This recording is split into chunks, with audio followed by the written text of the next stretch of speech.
నమస్తే welcome to A1 TV Telugu news. Bapatla జిల్లా స్వచ్ఛాంధ్ర స్వర్ణాంధ్ర కార్యక్రమంలో భాగంగా అద్దంకి నియోజకవర్గం కొరిసిపాడు మండలం మెదరమెట్ల గ్రామ పంచాయతీలో గాంధీ బొమ్మ నుండి స్మార్ట్ బజార్ వరకు ప్రజలతో ర్యాలీ నిర్వహించారు రాష్ట్ర విద్యుత్ శాఖ మంత్రి గొట్టిపాటి రవికుమార్, జిల్లా కలెక్టర్ వి వినోద్ కుమార్. అనంతరం మెదరమెట్ల సెంటర్లో స్వచ్ఛాంధ్ర స్వర్ణాంధ్ర కార్యక్రమంలో భాగంగా ప్రజలతో మానవహారం నిర్వహించారు. ఈ సందర్భంగా మంత్రి మాట్లాడుతూ ప్రభుత్వం చేపడుతున్న వాళ్లు అభివృద్ధి కార్యక్రమాలకు ప్రజలు ఉపయోగించుకోవాలన్నారు.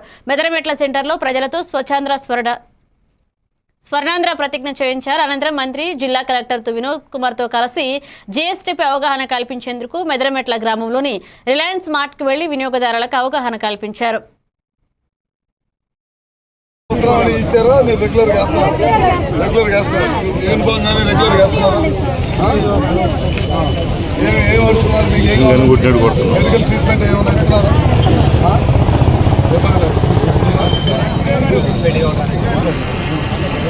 డ్రైనేజ్ విపరీతం వస్తుంది.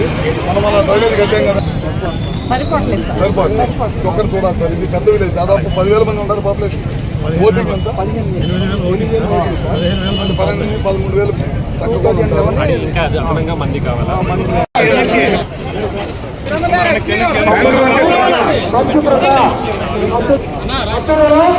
పరిశుభ్రత